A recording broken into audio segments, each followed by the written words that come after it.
Hai, Assalamualaikum. Anda sedang menonton Sekilas Fakta 18 April 2023 bersama saya, Pia Nadia.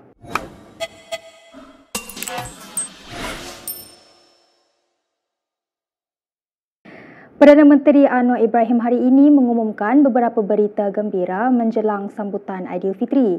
Antara yang bakal dinikmati oleh seluruh rakyat Malaysia ialah perjalanan bebas tol bermula esok dan juga cuti umum tambahan sempena Aidilfitri. Pertama, kerajaan setuju melaksanakan tol rahmah percuma iaitu pengecualian bayaran tol selama 4 hari untuk dinikmati oleh semua pengguna jalan raya yang akan pulang ke kampung halaman sempena Aidilfitri.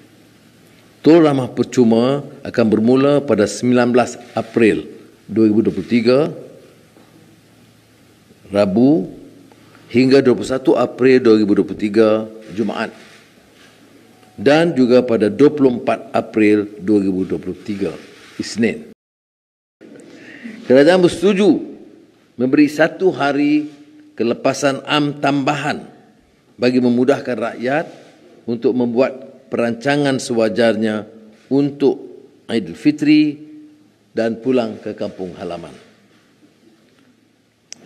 Sekiranya tarikh 1 Syawal jatuh pada hari Jumaat 21 April, maka kerajaan akan menetapkan hari Isnin 24 April sebagai hari kelepasan am berdasarkan Seksyen 8 Akta Hari Kelepasan 1951 bagi Semenanjung Malaysia dan wilayah Persekutuan Labuan.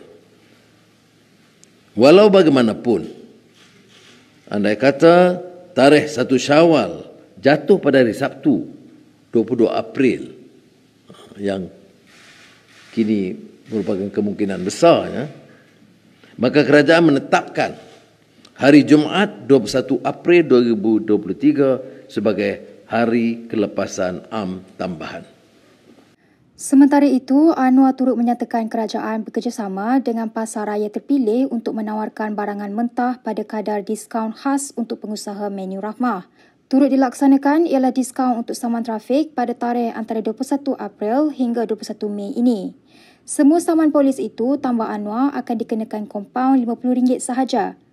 Bagaimanapun, menurut ahli Parlimen Tambun itu lagi, tawaran tersebut tidak terpakai kepada kesalahan lalu lintas yang dilakukan pada tahun ini. Ahli MKT UMNO Muhammad Puan Zarkashi berkata kerajaan perpaduan lebih mantap jika veteran DAP Lim Kit Siang menutup mulut mengenai Najib Razak dan bersara sepenuhnya daripada politik. Dalam satu hantarannya di Facebook, Puan Zarkashi membidas Lim apabila sering berubah kenyataan apabila terbaru mengatakan Najib tidak mampu mengembalikan kegemilangan UMNO. Namun menurut Puan sehari sebelum itu, Lim mendakwa kerajaan perpaduan akan tumbang jika Najib diampunkan. Tegas Puan lagi, Lim sebenarnya gembira apabila Najib dipenjarakan bahkan mengeksploit isu kleptokrasi namun membisu mengenai rasuah banglo anaknya. Puan berkata demikian sebagai mengulas beberapa kenyataan pemimpin veteran DAP itu termasuk isu pengampunan diraja untuk Najib. Terdahulu, Lim berkata kenyataan yang dibuatnya mengenai isu pembebasan Najib bertujuan untuk melihat UMNO menjadi lebih kuat berbanding PAS dan Bersatu. Kata Lim, UMNO perlu mengembalikan kebebasan badan kehakiman dan memberikan keutamaan kepada usaha memerangi rasuah sebagai keutamaan. Mengulas lanjut, Puan berkata, Lim adalah seorang yang hipokrit apabila membisu mengenai kes mahkamah membabitkan anaknya. Malah menurut Puan, Lim pembawa aliran lama DAP yang tidak disukai orang Melayu dan seharusnya memberikan Anthony Loke menerajui parti itu tanpa gangguan. Untuk rekod, Loke ketika ini adalah Setiausaha Agung DAP. Berita seterusnya, kerjasama atau hubungan antara BN dan PH adalah ibarat sebuah perkahwinan yang telah diatur orang tua dan bukan sebagai perkahwinan paksa. Pengerusi PH Kedah Mahfuz Omar mengulas kenyataan Ismail Sabri Yaakob yang mendakwa kerjasama itu tidak akan berjaya kerana tiada rasa cinta antara kepimpinan tertinggi parti dan di peringkat akar umbi. Malah, Mahfuz yang dipetik Astro Awani berkata, dia yakin proses percintaan yang berlaku melalui pembentukan kerajaan di peringkat pusat dan negeri itu akan membuahkan hasil terutama pada PRN akan datang. Utusan Malaysia semalam melaporkan Ismail menjangkakan keretakan dalam hubungan itu akibat penggeseran antara UMNO dan DAP berikutan perang mulut antara beberapa tokoh dalam kedua-dua parti itu.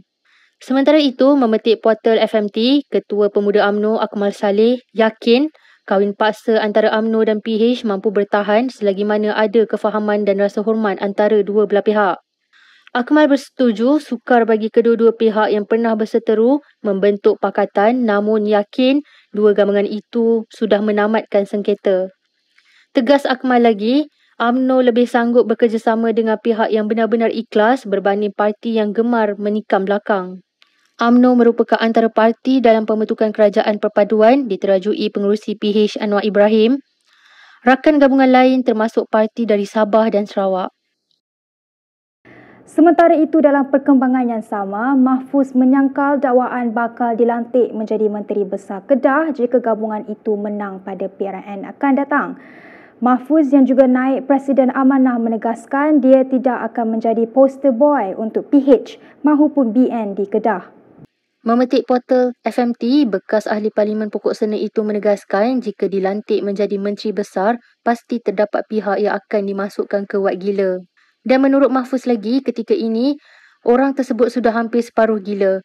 Mahfuz tidak menamakan siapa orang yang dimaksudkannya. Mengulas lanjut, Mahfuz berkata, apa yang penting bagi PH dan BN adalah Menteri Besar Kedah seterusnya harus datang dari gabungan kerajaan perpaduan agar selari dengan aspirasi kerajaan pusat. Mengulas mengenai tindakan PN menamakan Menteri Besar Kedah Sanusi Mat Noor sebagai poster boy untuk PRN, Mahfuz berkata perkara itu sudah dijangkakan. Ini kerana menurut Mahfuz, PN tidak mempunyai calon lain yang lebih baik dan Sanusi satu-satunya calon yang PN punyai. Media semalam melaporkan bahawa Sanusi akan dilantik semula menjadi Menteri Besar jika PN menang di Kedah pada PRN yang dijangka diadakan pada Julai. Pesuruh Jaya PAS Kedah, Ahmad Yahya turut mengesahkan Sanusi juga akan menjadi poster boy parti itu untuk PRN.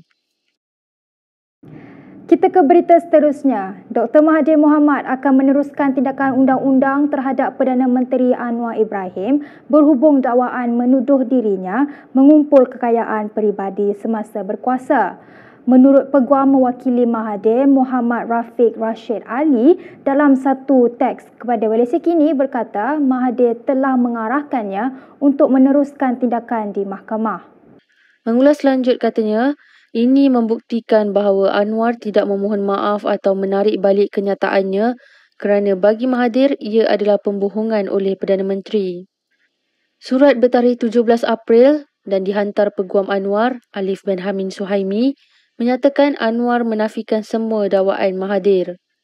Anwar juga menurut surat itu bersedia untuk menjawab sebarang dakwaan jika ada di mahkamah dan bukan melalui surat menyurat. Mahathir menghantar surat tuntutan kepada Anwar pada 27 Mac menuntut pengerusi PH itu menarik balik dakwaan yang dibuat semasa ucapan dasar pada Kongres Nasional khas PKR 2023 pada 18 Mac. Sekiranya Anwar gagal menjawab surat itu, Mahathir berkata dia akan meneruskan tindakan undang-undang. Tarikh akhir Anwar untuk menjawab surat undang-undang Mahathir ialah 3 April, tetapi ia ditangguhkan ke 17 April selepas Peguam Anwar minta dilanjutkan. Anwar tidak menyebut nama Mahathir tetapi merujuk tempoh pemerintahannya. Mahathir mendakwa ia adalah rujukan yang jelas dituju kepadanya kerana laporan media mengenai ucapan itu menyebut namanya. Pada 7 April, Anwar berkata dia tidak ragu-ragu untuk memberikan bukti kepada Mahathir untuk menyokong dakwaannya. Sementara itu, Dr. Mahathir menyatakan rasa hairan dan peliknya terhadap kenyataan Anwar sebelum ini yang menyatakan enggan bergaduh dengannya. Dalam satu hantaran di Facebook yang bertajuk Cari Gaduh, Mahathir menulis Anwar selepas menjadi Perdana Menteri masih terus memfitnahnya. Justru Mahathir mempersoal siapa yang mencari gaduh kerana dia mengambil tindakan undang-undang selepas Anwar tidak menarik balik kenyataan yang memfitnahnya. Mengulas lanjut, Bekas Perdana Menteri itu merasakan agak pelik apabila diminta untuk kemukakan bukti namun tiada satu bukti yang diberikan. Mahathir mengakui tidak mengambil tindakan ketika difitnah bermacam-macam selama berpuluh tahun lepas kerana hanya menganggap ia perbuatan terdesak seseorang yang terlampau mahu jadi Perdana Menteri. Terdahulu, Mahathir dilaporkan akan meneruskan tindakan undang-undang terhadap Anwar berhubung tuduhan bahawa bekas ahli Parlimen Langkawi itu mengumpul kekayaan peribadi semasa berkuasa.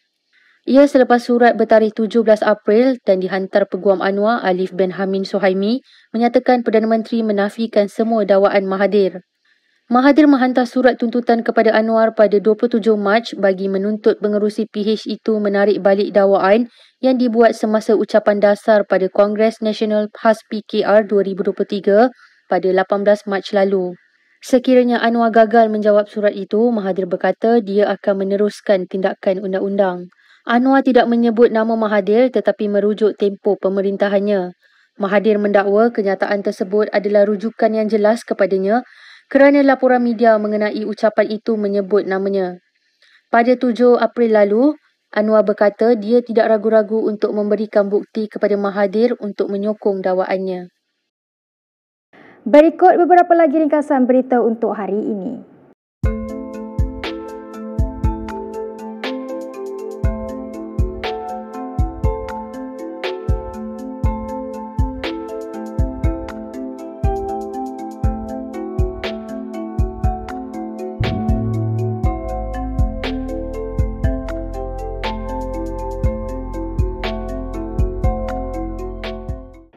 Seterusnya, ikuti kandungan berjenama yang dibawa khas oleh Bank Islam. 32 orang ibu tunggal dan belia bakal digelar Agropreneurs setelah berjaya menamatkan kursus Project Incubator Usahawan Tani YSM, Youth Single Mother, anjuran Bank Islam dengan Universiti Islam Antarabangsa Malaysia UIAM. Dana sumbangan oleh Amal Bank Islam berjumlah hampir RM100,000 dalam projek ini untuk memperkenalkan pertanian organik justru mengembangkan kesejahteraan ekonomi belia dan ibu tunggal di samping menyemai semangat keusahawanan berdaya hijau. Program ini uniknya kerana ia melibatkan institusi pengajian tinggi awam APTA Universiti Islam Antarabangsa Malaysia dalam mereka melaksanakan inisiatif untuk memperkasakan masyarakat yang terpinggir. Jadi yang kita nampak di sini adalah golongan ibu tunggal ya. Jadi dengan program seperti ini yang dilakukan yang mana pesertanya dapat belajar teknik bercocok tanam secara organik. Para peserta selepas ini adalah kami harapkan akan dapat membangunkan perniagaan usahawan mereka, perusahaan mereka sendiri di dalam sektor pertanian secara organik ya.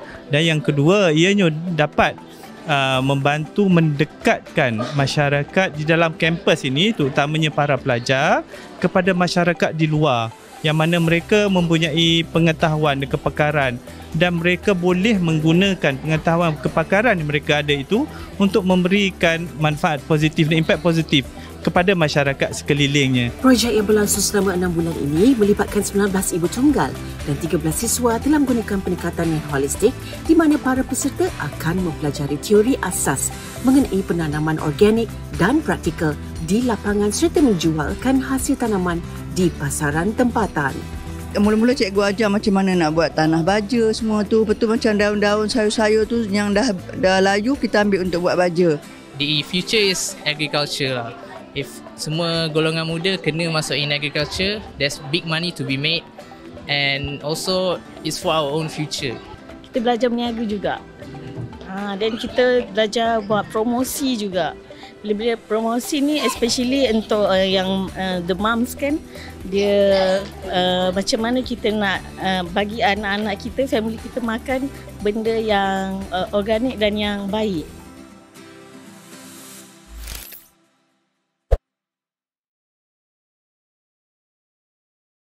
Sekian sahaja daripada saya, Pia Nadia, untuk Sekilas Fakta. Untuk lebih banyak berita, anda boleh melayari kinitv.com.